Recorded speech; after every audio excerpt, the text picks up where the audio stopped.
आप सभी भाई बहनों का आध्यात्मिक ज्ञानात्मक चैनल की ब्रह्म मुहूर्त उपदेश कक्षा में एक बार फिर स्वागत है। आज की चर्चा का विषय है भोग, और साथ में हमने एक लिखा है इच्छा।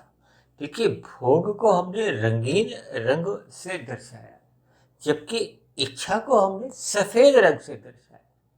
इन दोनों के ही अलग अलग अर्थ हैं, क्योंकि स्थूल शरीर के स्तर पर एक साधारण मनुष्य की विषय भोगों के प्रति एक आकर्षण कहो, रुचि कहो, लगाव कहो, ये सहज ही बना रहता है। शास्त्रों में इसी लगाव को ही इंद्रियों का एक दोष भी माना गया है, क्योंकि हम सभी भाई बहनों के जो स्थूल शरीर है वो पृथ्वी, जल, अग्नि, वायु, आकाश के बने हैं।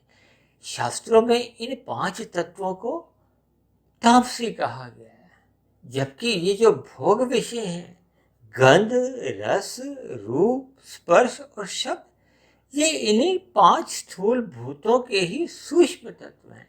इन्हीं सूक्ष्म भूतों के कारण ही आपके हमारे स्थूल शरीर का निर्माण होता है। ये दूसरे सरल शब्दों में आप यूं भी समझ सकते हो कि स्थूल शरीर का विषय भोगों के साथ एक सजातीय संबंध है, इसीलिए ये आकर्षण सहज ही बना रहता है। इसीलिए तो देखिए, प्रकृति के जो 3 गुण हैं, तमोगुण, रजोगुण और सतोगुण, इन 3 गुणों के अलग अलग लक्षण कहेगी। और कहा गया है कि तमोगुण से 10 गुना अच्छा रजोगुण है, रजोगुण से भी 10 गुना अच्छा सतोगुण है।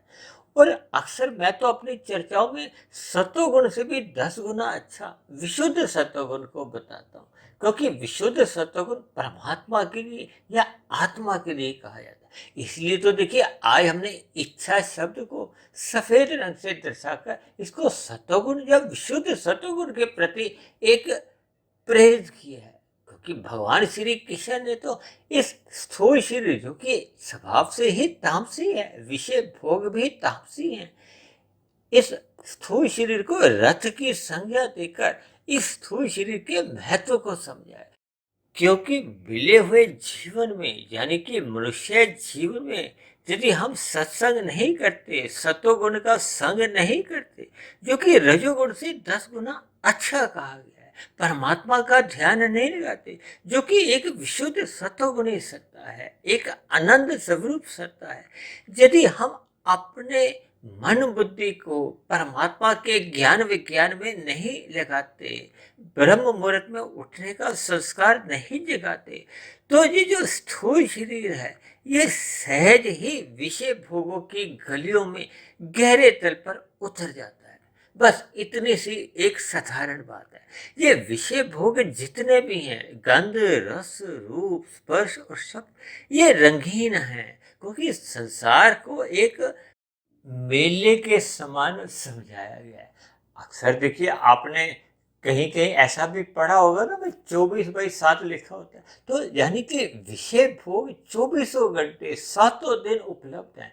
विषय भोगों का कभी भी किसी भी समय अभाव नहीं है। यानी कि इन विषय भोगों को यदि मनुष्य भोगता रहता है, जबकि आपका हमारा स्थूल शरीर युवा अवस्था के बाद ये प्रौढ़ अवस्था को प्राप्त होता है। प्रौढ़ अवस्था के बाद वृद्धावस्था आना एक सहज प्रक्रिया है, और वृद्धावस्था के बाद मृत्यु का आना भी एक सहज घटना है, जिसको रोका नहीं जा सकता। यानी कि विषय भोगों को भोगने की जो आपके हमारे स्थूल शरीर की जो स्थूल इंद्रियां हैं, वो क्रमशः शिथिल पड़ जाती हैं। ये भोग विषय यहीं के यहीं पड़े रह जाते हैं, और मिला हुआ अवसर आपके हमारे हाथ से यूं ही निकल जाता। जैसे हम परीक्षा में बैठे हों, हम 3 घंटे की परीक्षा में यदि दिए गए प्रश्नों के सही सही उत्तर नहीं लिखते, तो फिर मनुष्य फेल हो जाता है।